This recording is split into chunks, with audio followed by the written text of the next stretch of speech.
नमस्ते मासी। महाराज जी दीपावली को महावीर भगवान की पूजा करते हैं, आदिनाथ भगवान की क्यों नहीं?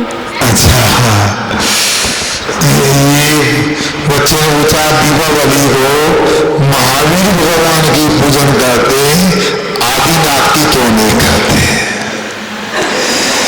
देखो, हम लोगों को ये सब जानकारी होना चाहिए।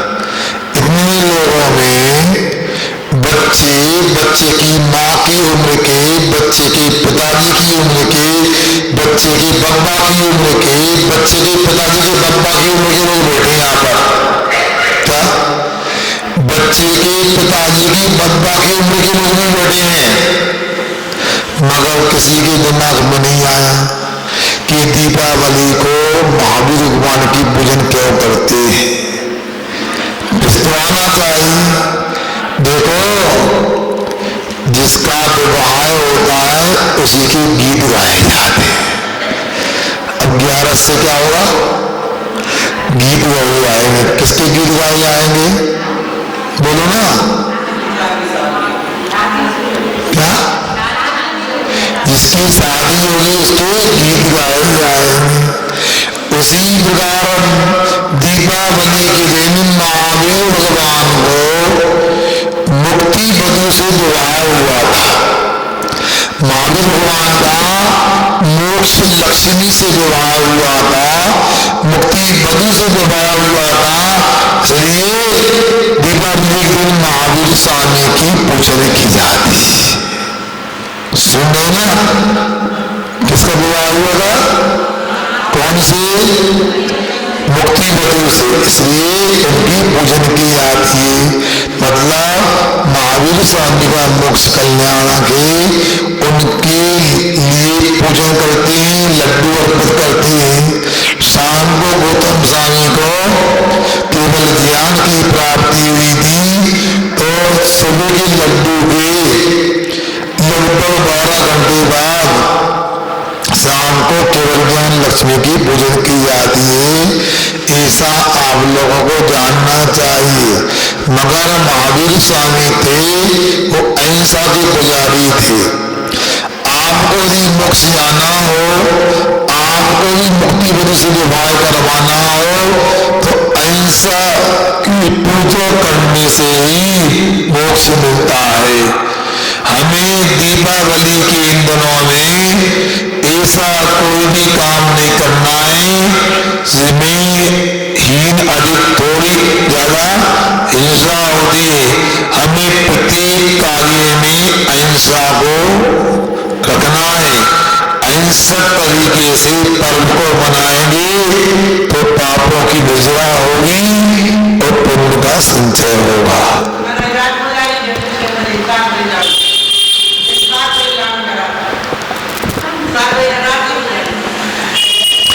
अरे आप लोगों को याद रखना चाहिए, भगवान को मोक्ष का हुआ था 33 बेला में। 33 बेला का मतलब क्या होता है? सुरेश में उजाला होने को है, चिड़िया चहकती है। सुनो, पो फटना बोलते हो, पो फटना, बोरा है, भुरभुरा। अच्छा, गांव रंबरा की भाषा है भुरभुरा। तो उस समय से लगाओ तो लगभग शाम को 5:30 पौने 6 12 घंटे हो जाएंगे। तो इस समय आपको लगभग पौने 6 के लगभग पूजन करना चाहिए केवल ज्ञान लक्ष्मी की। कुमारी दिया जैन और तैयार रहेंगी श्रीमती शिल्पा जी।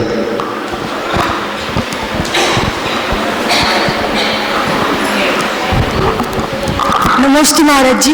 महाराज जी, देश सेवा ज्यादा बड़ी होती है या फिर माता पिता की सेवा? अच्छा, इनका क्वेश्चन है देश सेवा बड़ी या माता पिता की सेवा। धर्म की तो बातें नहीं पूछी उन्होंने, कोई बात नहीं, ये भी तो स्पष्ट होना चाहिए। याद रखना, देश की सेवा भी अपने आप में मायना रखती है। यदि देश की सेवा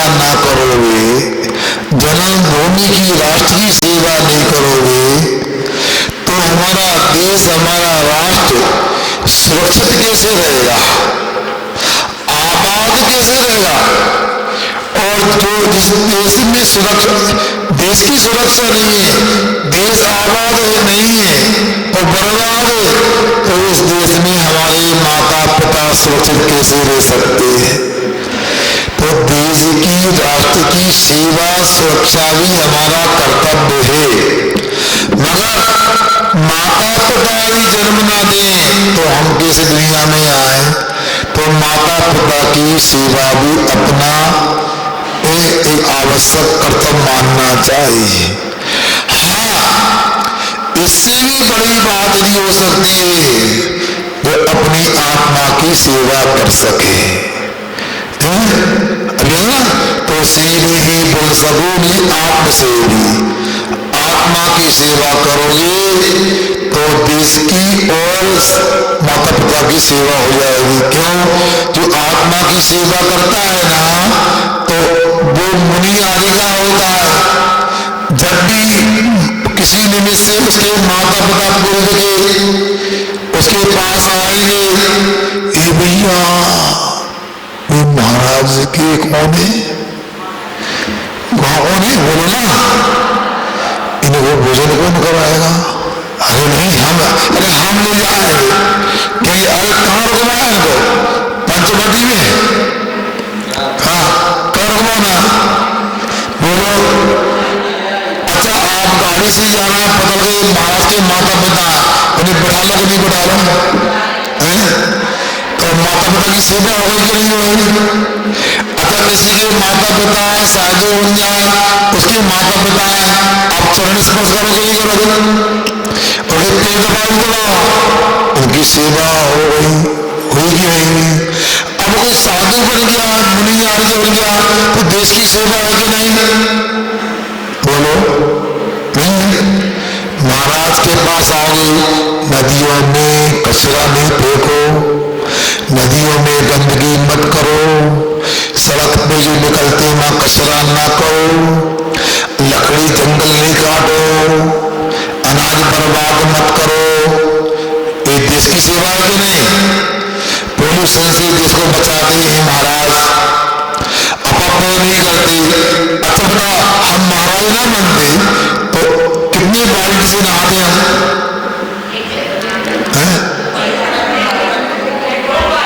कपड़ा कितने बाल्टी से होते हैं?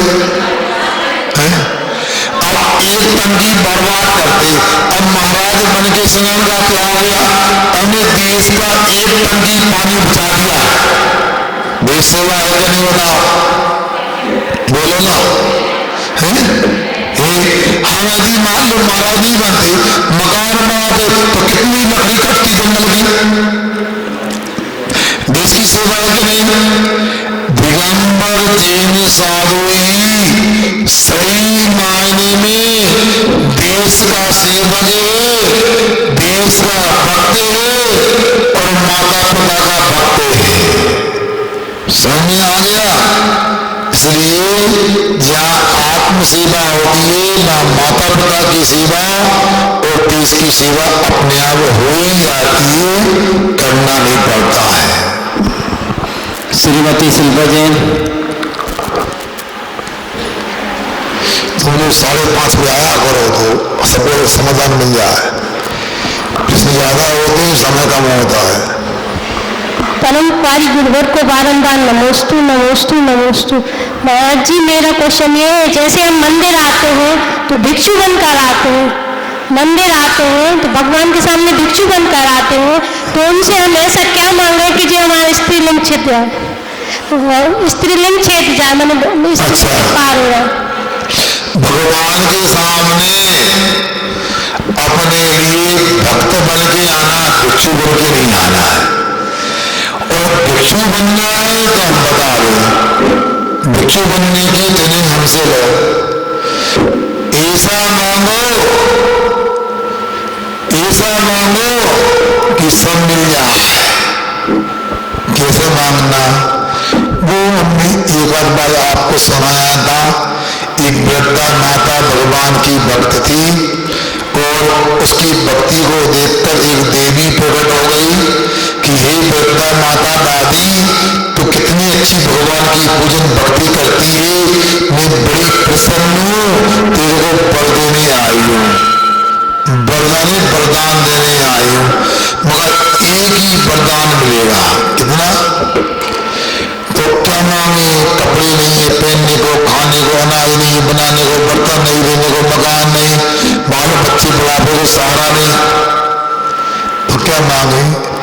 ठीक है हे देवी, मैं भी भगवान की सच्ची भक्तन हूँ, मैं एक ही चीज मांगूंगी, दूसरी मांगूंगी। मांग लो क्या मांगना है। वो कहती है मैं अपने पुत्र के पुत्र को अपने साथ में खंड के मकान की छत पर चांदी की थाली में सोने की चम्मच से खीर खाते हुए देखो। उसी प्रकार से भगवान के पास जाओ, भगवान मुझे कुछ नहीं चाहिए, आपके चरणों में मेरा जीवन रहे, आपके चरण मेरे हृदय में रहे, तो मैं आपके चरणों में रहूं, कुछ नहीं चाहिए, सब मिल जाएगा। स्त्रीलिंग का चिन्ह सच्चे देव साधु की श्रद्धा जो करेगा उसे आगे कभी देव आगे कभी से स्त्री पर्याय प्राप्त नहीं होगी, नपुंसक पर्याय प्राप्त नहीं होगी, वो पुरुष पर्याय को प्राप्त करेगा। ईमानदारी से सच्चे देव साधु की भक्ति श्रद्धा करना चालू कर दो। महाराज जी जैसे दीपावली की सफाई करते हैं तो उसमें जीव की हिंसा तो होती है, तो उसके प्रायश्चित के लिए हम क्या करें? क्या करें प्रायश्चित के लिए? भावना करो भगवान जल्दी से आदिका बन जाए, जल्दी दीक्षा हो जाए, ये घर का जंजाल छूट जाए, गृह त्यागी हो जाए, यही बड़ा त्याग है, बड़ा प्रायश्चित है। और दूसरा यह है कि हम साफ सफाई तो करते हैं, ध्यान रखें कोई जीव बुद्धिपूर्वक न मर जाए, मकड़ी चल रही है उसे धीरे से सूपा मिले ऐसे स्थान पर छोड़ी आए जो मरे नहीं, चींटी वगैरह आए कपड़े से इकट्ठे कर लें और पानी वगैरह में ना जाए, ध्यान रखें। और दूसरा आप लोग दिवाली सफाई करने का अच्छे लोगों में आता प्रतिदिन सुबह से पहले सफाई होती है, सफाई में गंदगी ना रहे, तो रोज सफाई करते हैं तो जीवों की उत्पत्ति ही नहीं होती, तो ऐसा की बात भी नहीं होती। ठीक दिन वाणी के ज्ञान से सूर्य लोकालोक सो वाणी मस्तक सदा देव